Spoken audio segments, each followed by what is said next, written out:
आज हम पढ़ेंगे कक्षा 10 गणित का चौथा चैप्टर जो है द्विघात समीकरण।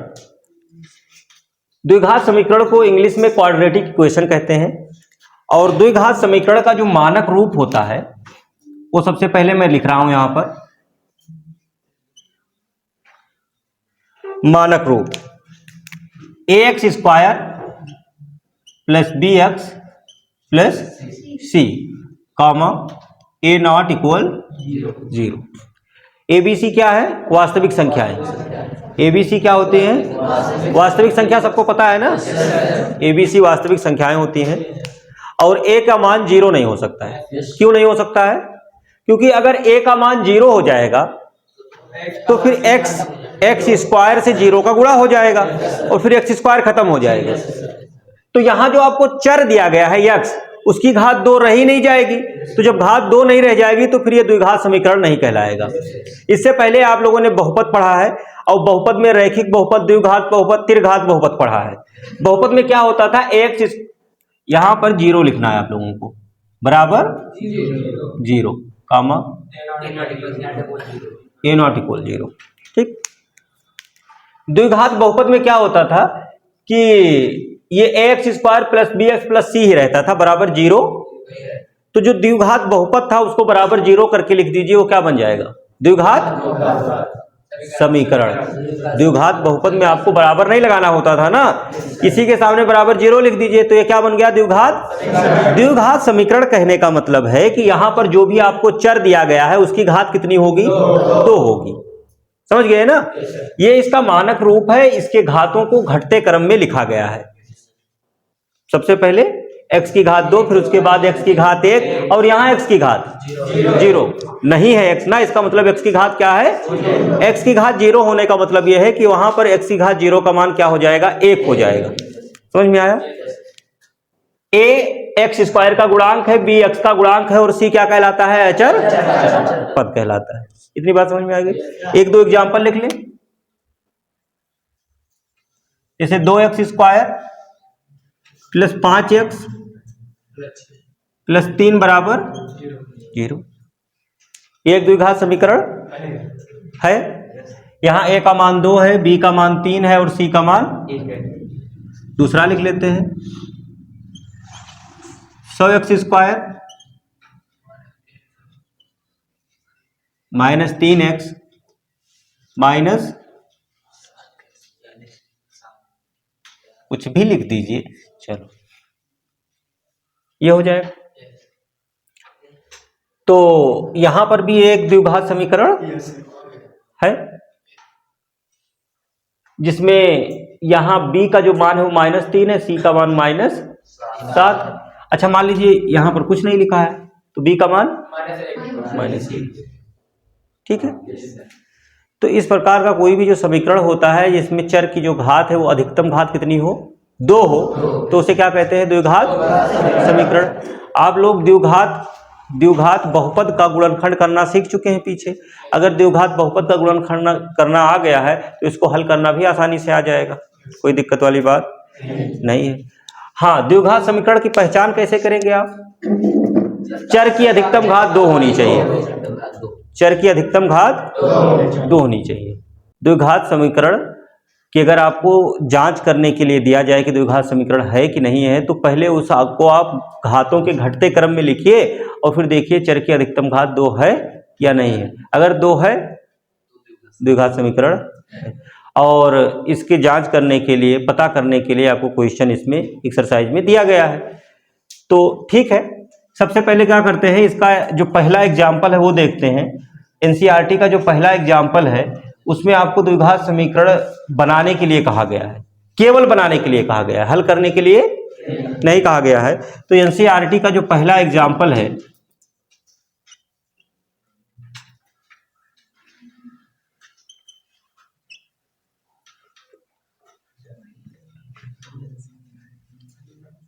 उदाहरण फर्स्ट, इसमें कहा जा रहा है कि निम्न स्थितियों को गणितीय रूप में व्यक्त कीजिए और इसमें 2 स्थितियां दी गई हैं जिसमें पहला है कि जान और जीवंती दोनों के पास कुल मिलाकर 45 कंचे हैं। जान और जीवंती एक लड़का है एक लड़की है, दोनों के पास मिला करके कुल कितने कंचे हैं? 45 कंचे हैं। ठीक है, अभी सब लोगों को ध्यान से सुनना है और समझना है, ज्यादा कुछ नहीं करना है कि समीकरण बनेगा कैसे। तो सब लोग क्वेश्चन हमारे साथ देखेंगे, है ना, और जो मैं कह रहा हूं उसे सुनेंगे। समीकरण कैसे बनाया जाता है वो सीख लीजिए, फिर हल करना उसके बाद में सीखेंगे। जान और जीवंती दोनों के पास कुल मिलाकर 45 कंचे हैं। दोनों 5-5 कंचे खो देते हैं, गायब हो जाते हैं। कुल मिलाकर के दोनों के पास कितने थे? 45। दोनों के पास से गायब कितने कितने हुए? 5-5 कंचे खो देते हैं। और अब उनके पास कंचों की संख्या का गुणनफल 100। तो जब 5-5 कंचे खो देते हैं, गायब हो जाते हैं, तो उसके बाद में जो कंचों की संख्या बचती है उसका जब गुणा किया जाता है तो गुणनफल कितना आता है? 124। हम जानना चाहेंगे कि आरंभ में उनके पास कितने कंचे कितने कंचे थे। तो कितने कितने कंचे थे उसे जानने के लिए समीकरण को हल करना पड़ेगा। लेकिन ये हमसे कह रहा है निम्न स्थितियों को गणितीय रूप में व्यक्त कीजिए। तो हमें द्विघात समीकरण बनाना है। चलिए ठीक है, बनाते हैं। पूछ हमसे ये रहा है कि आरंभ में उनके पास कितने कितने कंचे थे। तो सबसे पहले मानेंगे, माना आरंभ में जान और जीवंती नाम दिया गया है। तो कहेंगे आरंभ में जान के पास कंचों की संख्या कितना? x, तथा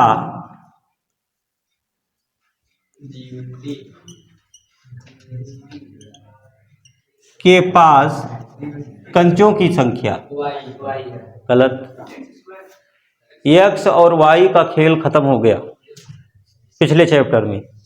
अभी यहां केवल x का खेल है, समझे ना। तो अब दूसरे हिसाब से मानेंगे, कहीं जरूरत पड़ा जब आपको लगाना हो परीक्षा में तब तो आप कर सकते हैं, चलिए ठीक है, जैसे भी हल हो जाए। लेकिन यहां अभी हम द्विघात समीकरण बनाना चाह रहे हैं। तो x y जब मान लेंगे तो उसमें दो समीकरण, तब तो दो चर वाला रैखिक समीकरण बन जाएगा ना, तो नहीं बैठेगा। देखो, आरंभ में जान के पास कंचों की संख्या तथा जीवंती के पास कंचों की संख्या। अब सुनो, दोनों के पास मिला करके कंचों की संख्या कितनी थी? 45। तो एक के पास अगर 10 है तो दूसरे के पास 35। दोनों को मिला करके है, दोनों को मिला करके कितने कंचे थे? श्लोक और शिवपूजन दोनों के पास मिला करके कुल 45 रुपए हैं। श्लोक के पास अगर 20 रुपए हैं तो शिवपूजन के पास कितने हुए? कैसे पता चला? 45 में से 20 निकालोगे ना, एक का पता हो तो, जैसे दो लोगों के पास मान लीजिए मिला करके 45 रुपए, उसमें से एक का अगर पता हो जाए कि एक के पास इतना है तो दूसरे का पता चल जाएगा कि नहीं चलेगा? बड़े आसानी से। हमने कहा इस लोग के पास पता है कि 20 रुपया है, दोनों लोग के पास मिला के 45 रुपया है, तो 45 में से 20 निकाल दो, जितना बचा शिवपूजन के पास है। तो जब दोनों के पास मिला करके 45 कंचे थे और हमने ये मान लिया कि आरंभ में जान के पास कंचों की संख्या x है, तो जीवंती के पास कंचों की संख्या, ये समझ रहे हो? 45 माइनस x। बात समझ में आ रही या नहीं आ रही? दोनों के पास मिलाकर के कितने हैं? 45। अब हमें यह भी नहीं पता है कि जान के पास कितने हैं, दोनों में से नहीं पता है, तो एक के पास तो मानना पड़ेगा ना। तो हमने माना कि जान के पास कंचों की संख्या x है, तो जीवंती के पास कितना होगा? 45 में से जितना जान के पास है x, उसको घटा दीजिए, जो बचेगा वो किसके पास होगा? बात समझ में आ रही है? लिख दूं 45 माइनस x, बताओ। तो जब इस प्रकार से क्वेश्चन आ जाए कि दो लोगों के पास मिलाकर के इतने रुपए हैं, तो उसमें से एक को तो आप मान लीजिए कि माना एक के पास x है, तो दूसरे के पास कितना होगा? घटा दीजिए पूरे में से, जो बचेगा वही दूसरे के पास होगा। ये दोनों लाइनें समझ में आ गई सबको? इतना बात समझना है। इसके बाद अब पता चल गया कितना कितना है। अभी हमसे कह रहे हैं जान और जीवंती दोनों के पास कुल मिलाकर 45 कंचे हैं। दोनों 5-5 कंचे खो देते हैं। दोनों 5-5 कंचे खो देते हैं। और अब उनके पास कंचों की संख्या का गुणनफल, तो अब यहां लिखेंगे प्रश्नानुसार। थोड़ा ज्यादा लंबा नहीं ले जाएंगे क्वेश्चन को। अब पहले आप लिख सकते हैं यहां पर कि 5-5 कंचे खो जाने पर, 5-5 कंचे खो जाने पर बचे हुए कंचों की संख्या। तो 5-5 जब कंचे खो जाएंगे तो जान के पास कितना था, 5 कंचे खो गए, तब x माइनस 5, और इसमें से भी 5 घटा दीजिए। घटाने के बाद जो बचेगा उनका गुणा करने पर कितना आ रहा है, 100। तो हम डायरेक्ट लिख रहे हैं ना प्रश्नानुसार। ये कह रहा है 5-5 कंचे खो जाते हैं, तो 5 कंचे जब x में से निकाल दोगे तो कितना बचेगा, x माइनस गुणा 45 में से जब निकाल दोगे 45 माइनस x माइनस 5। ये तो कह रहा है खो जाने का मतलब कम हो गए। x था, x में से 5 निकाल दो। x कोई संख्या ही तो होगा, हमें नहीं पता है, तो x में से 5 घटा दिए। अब दूसरे के पास 45 माइनस x था, तो इसमें से भी -5 घटा दिए। जो बचा जब उन दोनों का गुणा किया जाता है तो कितना आता है, तो बराबर, बताओ ये लाइन समझ में आई। अब एक बार और लिख लीजिए x माइनस 5, और इसको जो है 45 में से 5 घटा दीजिए तो 40 माइनस x बराबर 100।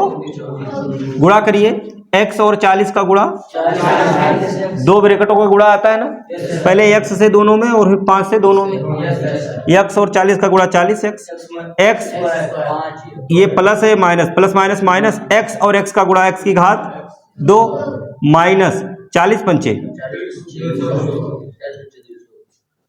माइनस और माइनस का गुणा प्लस 5 और x का गुणा बराबर 124 आ गया। ये माइनस एक्स स्क्वायर पहले लिख लीजिए, उसके बाद में प्लस 40x, और उसके बाद में प्लस, फिर माइनस,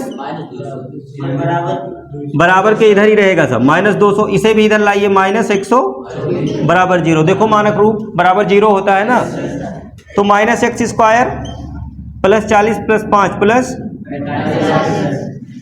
-200 माइनस 124 -300।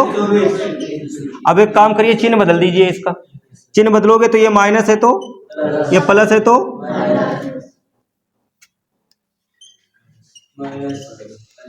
और ये माइनस है तो बराबर 0। ये गणितीय रूप आ गया, इसको हमने गणितीय रूप में व्यक्त कर दिया। इसको हल करने के लिए नहीं कहा गया है, ठीक है ना, इसको हल करने के लिए नहीं कहा गया है। इसको हम हल कर सकते हैं, ठीक है, लेकिन आपसे कहा नहीं गया है। किया जाए हल, गुणनखंड करना आता है सबको, तो हल कर दे रहे हैं। इसने नहीं कहा है लेकिन हम कर दे रहे हैं, क्योंकि आगे अभी ये आगे की प्रश्नावली में कहेगा कि जाइए पीछे वाला वो प्रश्न हल करके आइए जो कहा गया था, तो इसलिए हम इसी समय हल कर दे रहे हैं, है ना, क्योंकि गुणनखंड करना आप लोगों को तो आता है ना। देखो ये x square minus 45x plus 324 बराबर 0 आ गया है। एक काम करते हैं, 324 के 2 गुणनखंड ऐसे बताइए। देखो यहां से समझ लेंगे जिन लोगों को अभी तक गुणनखंड नहीं आया है। ये 324 लिखा हुआ है, यहाँ एक्स स्क्वायर के साथ कुछ भी नहीं है। अगर एक्स स्क्वायर के साथ कुछ होता तो इसका गुणा इस संख्या से हो जाता, लेकिन यहाँ अकेले है एक्स स्क्वायर, तो 324 लिखो। 324 के 2 गुणनखंड ऐसे बताओ जिनको जोड़ने पर 45 आ जाए। अब जब संख्या बड़ी दी गई हो, आपको समझ में ना आए, तब क्या करिए, इसका पहले गुणनखंड ज्ञात कर लीजिए, इसके अभाज्य गुणनखंड ज्ञात कर लीजिए। 2 से काटिए, 2 1 कम 2 2 6 12 2 दूनी 2 8 16 2 1 कम 3 से काटो, 3 दूनी 6 3 सते 3 नवा, बस कट गया ना। अब ये इसके गुणनखंड आ गए, चलो एक भी आ जाएगा, है ना। अब इसी में से आपको कॉम्बिनेशन ऐसा बनाना है गुणा करके कि जोड़ने पर कितना आ जाए, 45। अब जरा देखिए 45 लाना है तो 2 दूनी 4 4 तियां 12 तियां 36, और 3 त्रिक्का 9, 36 और 9 आ रहा है। ये तो सीधा सीधा आ गया ना, कोई जरूरी नहीं कि सीधा सीधा है, ऊपर नीचे करके गुणा करना पड़ेगा। तो देखो एक बार फिर से, 2 दूना 4 तियां 12 तियां, ये हो गया 36 और 3 त्रिक्का 9। 36 और 9 को जब जोड़ोगे तो 45 आ जाएगा, हमें 45 ही लाना था। और साथ में 36 और 9 का गुणा 324 ही आएगा, क्योंकि हमने इसी के गुणनखंड को तो गुणा करके ये पाया है। तो इस तरीके से जब बड़ी संख्या दी रहे तो इस तरीके से आप इसे कर सकते हैं, समझे ना। तो यहां हम क्या लिखेंगे, ये इसका गणितीय रूप आ गया। ये क्या है, गणितीय।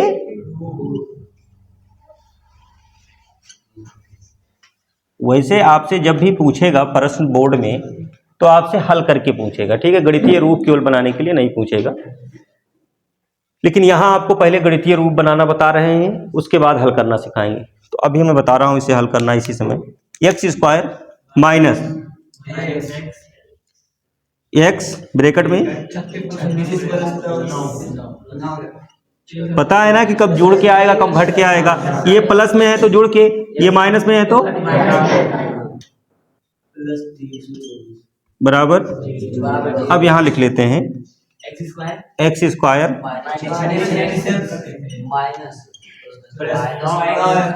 माइनस प्लस माइनस 9x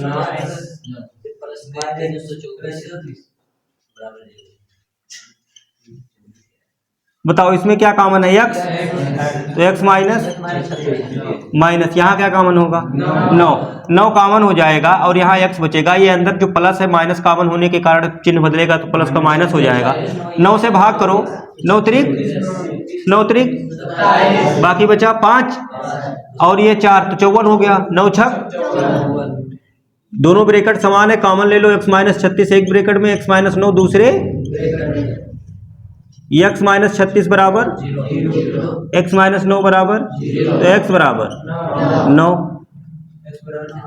और x बराबर x के 2 मान आ गए, x के 2 मान आ गए। अतः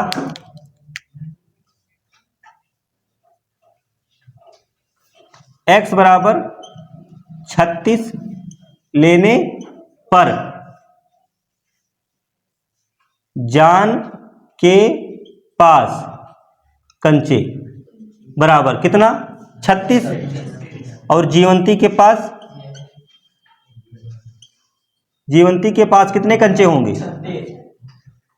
क्या बात कर रहे हो, 45 माइनस 36 कितना आएगा 9। जब आप x बराबर 36 लेंगे तो जान के पास 36 कंचे होंगे और जीवंती के पास 9, और जब आप x बराबर 9 लेंगे तो जान के पास 9 कंचे और जीवंती के पास 36 कंचे। यहां लिख दूं,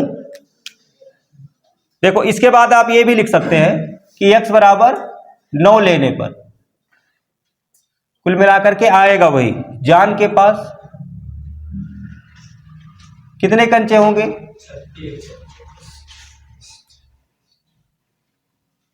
9, जीवंती के पास कितने होंगे 45 माइनस 9 36। तो कुल मिलाकर के अगर जान के पास 36 होंगे तो जीवंती के पास 9 होंगे, और अगर जान के पास 9 होंगे तो जीवंती के पास 36 होंगे।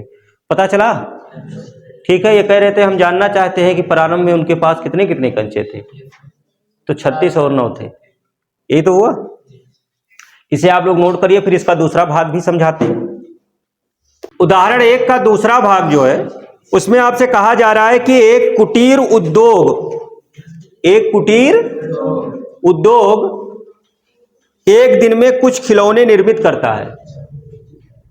खिलौने बनाने वाला कोई उद्योग है, कोई फैक्ट्री है, ठीक है ना। तो एक दिन में कुछ खिलौने निर्मित करता है अर्थात बनाता है। प्रत्येक खिलौने का मूल्य 55 में से एक दिन में निर्माण किए गए खिलौनों की संख्या को घटाने से प्राप्त होती है। अब इसी बात पर आपको ध्यान देना है। प्रत्येक खिलौने का जो मूल्य है मतलब हर एक खिलौने का मूल जो है, एक एक खिलौने का जो मूल है, प्रत्येक खिलौने का मूल 55 रुपया में से, 55 रुपए में से एक दिन में निर्माण किए गए खिलौने, एक दिन में जितने खिलौने निर्माण किए जाते हैं, मान लीजिए 150 तो होंगे नहीं क्योंकि ये 55 ही दिया हुआ है, 10-20 जो भी निर्माण किए जाते हैं, 55 में से उसे घटाने पर एक खिलौने का मूल मिल जाता है कि एक खिलौने को बनाने में कितनी लागत लगती है। उसे जानने के लिए क्या करना पड़ेगा, जैसे कि मान लीजिए आज 10 खिलौने बने, ठीक है ना, तो एक खिलौने की लागत कितनी है, 55 में से 10 घटाओ, लागत कितनी आई, 45। इसमें यही कहा जा रहा है कि प्रत्येक खिलौने का मूल्य जो है वो 55 में से एक दिन में निर्माण किए गए खिलौने की संख्या को घटाने से प्राप्त होता है। तो मान लीजिए एक दिन में 40 खिलौने निर्माण किए गए, तो 55 में से 40 घटाओ तो 15 आया। तो यहां मुझे पता नहीं है ना कि कितने निर्माण किए गए, तो उसे तो मुझे मानना पड़ेगा ना। संख्या को घटाने से प्राप्त संख्या के बराबर है। किसी एक दिन कुल निर्माण लागत 750 रुपए थी। किसी एक दिन देखा गया कि जो कुल निर्माण करने में लागत लगी है वो कितनी लगी है, अब हमसे पूछ रहा है कि हम उस दिन निर्माण किए गए खिलौनों की संख्या ज्ञात करना चाहेंगे। तो मान लेंगे, क्या मानेंगे, माना उस दिन निर्माण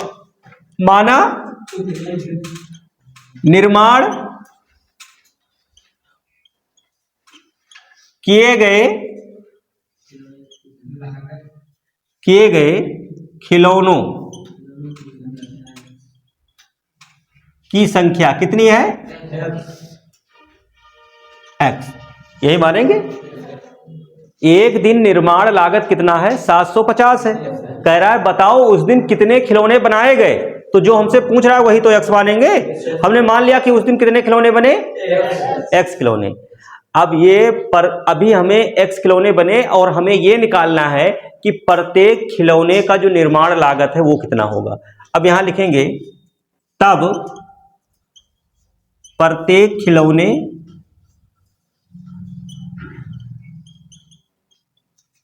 की निर्माण लागत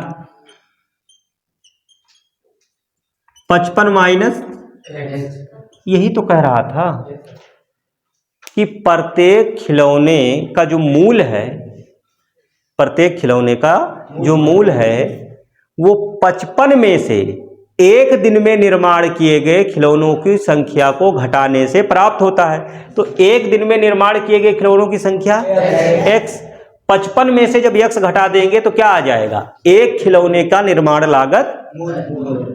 लागत अर्थात मूल प्राप्त हो जाएगा। तो हमने यहां लिखा प्रत्येक खिलौने की निर्माण लागत 55 माइनस x। पहले हमें क्या मानना पड़ा कि एक दिन में कितने खिलौने बने। जब ये पता चल गया कि x बने तो x को हमने 55 में से माइनस कर दिया। बात समझ में आ गई इतनी। अब इसके बाद में कह रहा है कि उस दिन क्या कह रहा है, किसी एक दिन कुल निर्माण लागत 750 रुपए थी। तो हम यहां पर लिखेंगे प्रश्नानुसार। देखो निर्माण लागत कितना है, 750। उस दिन कितने खिलौने बने, x। एक खिलौने का मूल लगा 55 माइनस, जैसे मान लीजिए एक दिन 10 खिलौने बने और एक खिलौने का जो निर्माण लागत है, निर्माण मूल है वो कितना है, 45 है। तो कुल कितने रुपए लगेंगे, 10 गुणा ही तो करना पड़ेगा। तो ये कह रहा है निर्माण लागत 750 है। तो ये किसके बराबर होगा कि उस दिन कितने खिलौने बने और एक खिलौने को बनाने में कितना रुपया लगा, दोनों का गुणा कर दीजिए। तो बने कितने, x खिलौने, और एक खिलौने को बनाने में कितना रुपया, 55 माइनस x। तो x खिलौने को बनाने में x गुणा 55 माइनस x बराबर 750। x से गुणा करो 55x माइनस x स्क्वायर, इधर ले आओ, इसे इधर ले आओ, माइनस एक्स स्क्वायर पहले लिखो, माइनस 700 सॉरी प्लस 55x। इसका सही तरीका ये तो लिखने, पहले एक्स स्क्वायर फिर एक्स फिर माइनस, चिन्ह बदल दे, ये माइनस है तो ये प्लस है तो ये माइनस है तो 700 इतनी बात समझ में आई? अच्छा, अभी क्या करना है हमें, इसका गुणनखंड करना है। ये गणितीय रूप आ गया इसका, ये इसका गणितीय रूप आ गया। तो इसमें जो आपसे पूछ रहा है आप यही छोड़ सकते हैं, ठीक है ना। ये क्या है, गणितीय रूप। हम इसको हल करेंगे। ये 750 है, यहां कितना है, हमें 55 लाना है। ये प्लस है, ये बता रहा है कि ये जुड़ के आएगा। दो गुणनखंड ऐसे चाहिए जिनको जोड़ने पर कितना आ जाए, 55। अगर यहाँ माइनस होता तो दो गुणनखंड ऐसे चाहिए 755 को जिसको घटाने पर 55 आए। अगर प्लस है तो जोड़ के, माइनस है तो यहाँ सबसे पहले 755 लिख लेते हैं, अभी पिछले क्वेश्चन में जैसे लिखे थे, और इसके बाद गुणनखंड ज्ञात करते हैं। पहले 2 से, 2 सते 2 पंचे, क्या ये 3 से कट जाएगा?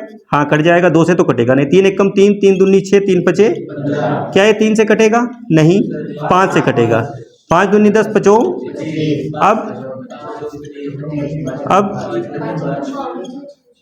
अब देखो, हमें दो गुणनखंड चाहिए जिनको जोड़ने पर कितना आ जाए, 55। 2 दूनी 2 तिया 6, 6 पंचे 30, 2 तिया 6, 6 पंचे 30, 30 हो गया, और 5 25, 30 और 25 जोड़ोगे तो, और फिर इन दोनों का गुणा करोगे, 30 गुणे 25 तो 700, क्योंकि 25 दिया 75, 750 आ जाएगा। अच्छा निकाल लोगे? तो संख्याएं जब बड़ी होंगी तो इस तरीके से काट के निकालना पड़ेगा आप लोगों को, ठीक है, फिर सोच नहीं पाएंगे, तो निकालना आना चाहिए काट कर। अब यहाँ पर क्या लिखेंगे, एक्स स्क्वायर माइनस एक्स, और यहाँ क्या लिखेंगे, 30 plus 25 plus 700 x square minus 30 x minus, देखो ये माइनस से गुणा होगा ना तो अंदर का चिन्ह बदल जाएगा। अब यहां पर देखो कुछ कॉमन है, हाँ कॉमन है, यहां लिख देते हैं आगे। बताओ क्या कॉमन है, एक्स। तो जब एक्स कॉमन ले लोगे तो क्या बचेगा, एक्स माइनस 30।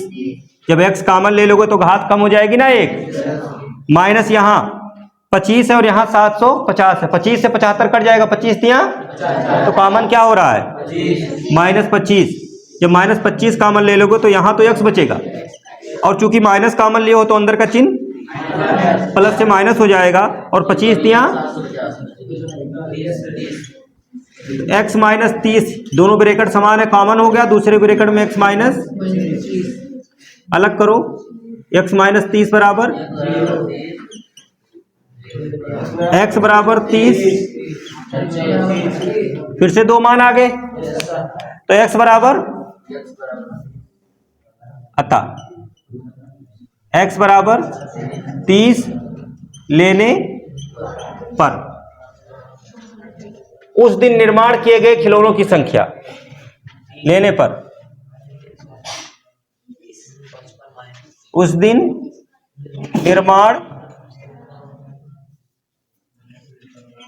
खिलौनों की संख्या कितनी आ गई, 30, और x बराबर 25 लेने पर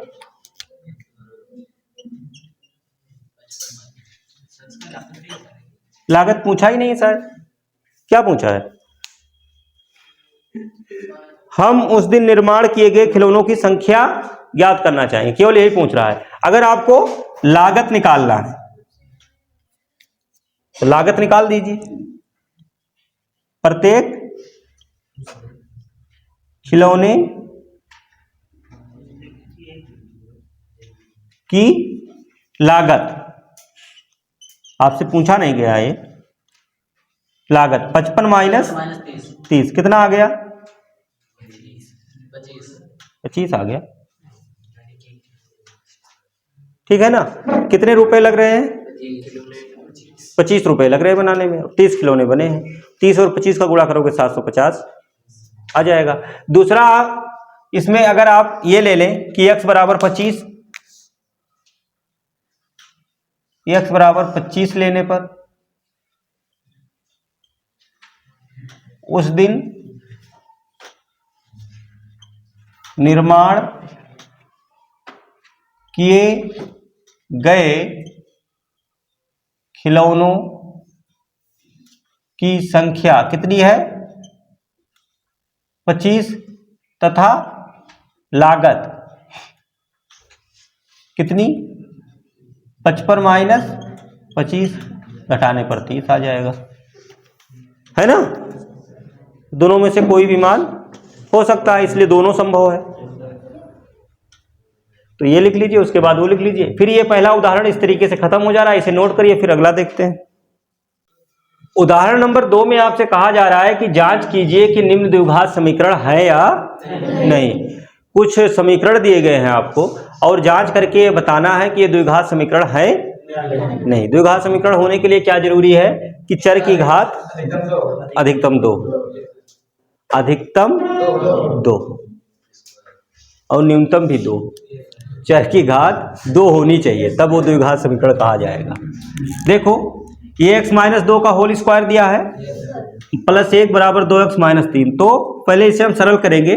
a माइनस बी का होल स्क्वायर बराबर a square plus b square minus 2ab होता है। तो x का स्क्वायर प्लस 2 का स्क्वायर माइनस 2 गुणे x गुणे 2, 2ab, a की जगह पर x, b की जगह पर 2, प्लस 1 2x माइनस 3। ये एक्स स्क्वायर 2 दूना plus 1 2x minus 3, x square minus 4x, इसे इधर लाओ प्लस 4 प्लस 1, और ये माइनस 3 जब इधर आएगा तो प्लस 3। अब ये प्लस 3 बराबर 0 हो गया। अब ये एक्स स्क्वायर, ये माइनस 4 और 2 6x प्लस 4 1 5 3। द्विघात समीकरण है या नहीं है, दिख रहा है ना। तो ऐसे जब आप दिया रहेगा उसे थोड़ा सरल कर लेंगे तो आपको क्लियर दिखने लगेगा कि है या नहीं है। तो यहाँ चर की घात 2 है, इसलिए द्विघात समीकरण, तो लिख दीजिए द्विघात समीकरण है। दूसरा आपको दिया गया है x into x plus 1 plus 8 बराबर x प्लस 2 x माइनस 2। ये है, देखो इसे भी सरल करते हैं। तो x का गुणा करो इसमें, x और x का गुणा x की घात 2 और x और 1 का गुणा प्लस 8, x प्लस 2 और x माइनस 2। एक ब्रैकेट में a प्लस बी, एक ब्रैकेट में a माइनस बी बराबर क्या होता है a स्क्वायर माइनस। तो यहां पर हम लिख देंगे, चाहे गुणा करोगे तब भी यही आएगा, x का स्क्वायर 2 का स्क्वायर। तो x square plus x plus 8 x square minus x square x plus 8, इसे इधर लाओ माइनस 4 को, तो प्लस 4 बराबर, तो एक्स 12 बराबर 0। द्विघात समीकरण है या नहीं है। एक्स की घात 2 नहीं है ना, 2 नहीं आया ना, कट गया ना दोनों तरफ से। चाहे ऐसे काट दो और चाहे बराबर के इधर एक्स स्क्वायर है, बराबर के इधर लाओगे तो माइनस एक्स स्क्वायर हो जाएगा। तो x square minus x square 0 हो गया ना, खत्म हो जा रहा है। कहाँ एक्स स्क्वायर बचा, द्विघात समीकरण।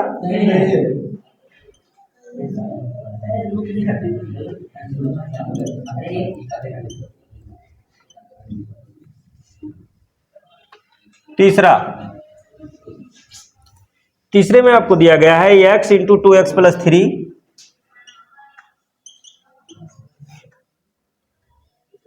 बराबर एक्स स्क्वायर प्लस 1। देखिए गुणा करिए इसमें, 2x स्क्वायर प्लस 3x बराबर एक्स स्क्वायर प्लस 1।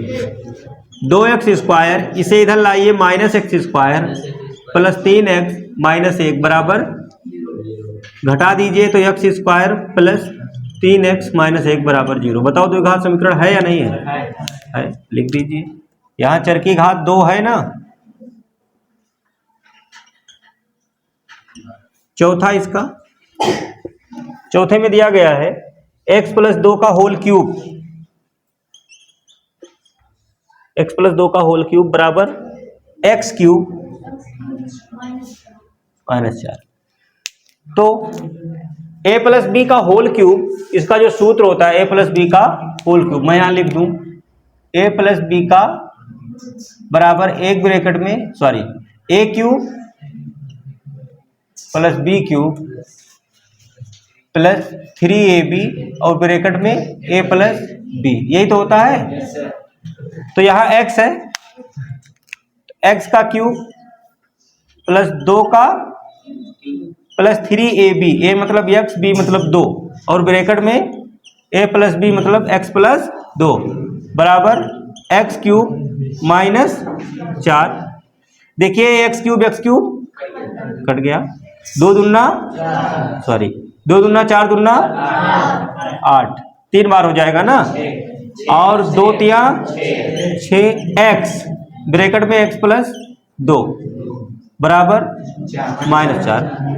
इसका गुणा करिए 8 प्लस 6x और x का गुणा x की घात 2, 6 दूनी 12x प्लस 4, इधर आ गया ना माइनस 4। अब ये 6x स्क्वायर पहले लिख दीजिए प्लस 12x और ये 8 और ये 4 दोनों प्लस में जुड़ जाएंगे, 8 4 बराबर 0। अच्छा देखो, चाहो तो कर सकते हो, ये 6 से कट रहा है सब ना, 6 से भाग दे दो तो 6 से कट जाएगा तो x स्क्वायर, 6 दूनी 2x, 6 दूनी प्लस 2 बराबर 0। कुल मिला के आपको इसे बताने के लिए इसे काटने की जरूरत नहीं है, बस बता रहा हूं। बताओ ये द्विघात समीकरण है या नहीं? तो लिख दीजिए।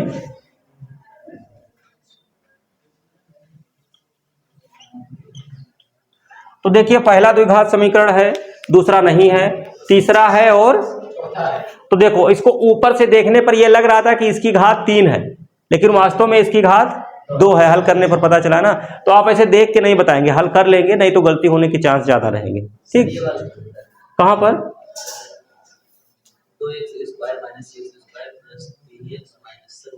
ये यहां से ये 2x स्क्वायर ऐसे लिखा है, ये बराबर के इधर x स्क्वायर था, इधर आया तो माइनस x स्क्वायर हो गया। ये प्लस 3x ऐसे लिखा है, बराबर के इधर था तो प्लस 3x से चिन्ह नहीं बदला है, इधर ही है। और ये बराबर के इधर प्लस 1 था, इधर आ गया तो माइनस 1 हो गया बराबर 0। 2x स्क्वायर में से 1x स्क्वायर घट जाएगा तो 1x स्क्वायर बचेगा। भाई ये 2x स्क्वायर है, इसके सामने 1 नहीं लिखा है, लेकिन 1x स्क्वायर तो है, तो यह 2x स्क्वायर में से जब 1x स्क्वायर घट जाएगा तो एक ही x स्क्वायर बचेगा ना। ये 1x स्क्वायर है, इसके सामने 1 लिखने की जरूरत, ये प्लस 3x ऐसे लिखा है, माइनस 1 बराबर 0। ठीक है, फिर उसके बाद द्विघात समीकरण है, तो इसे नोट करिए। और ये उदाहरण 1 और उदाहरण 2 हो गया, आप लोगों को ये भी पता चल गया कि द्विघात समीकरण क्या होता है। इसके बाद प्रश्नावली 4.1, जिसमें आपको पहले प्रश्न में ये जांच करना है, कुल इसके 8 समीकरण दिए गए हैं, जांच करना है कि ये द्विघात समीकरण है कि नहीं है। और उसके बाद में दूसरा जो क्वेश्चन है, इसमें 4 भाग है, इसमें आपको द्विघात समीकरण के रूप में निरूपित करना है। ठीक है ना, द्विघात समीकरण बनाना है, बना करके अगर आप लोग उसे हल कर पा रहे हैं तो हल कर लीजिए, क्योंकि हमने हल करना भी आप लोगों को बता दिया है। तो ये केवल कह रहा है कि इसको निरूपित कीजिए, लेकिन हम साथ में इसको हल करते हुए चलेंगे, तो बनाएंगे फिर करेंगे। तो ये होमवर्क है प्रश्नावली 4.1, और इसे नोट कर लीजिए, फिर आगे की क्लास में देखेंगे, प्रश्नावली करवाएंगे।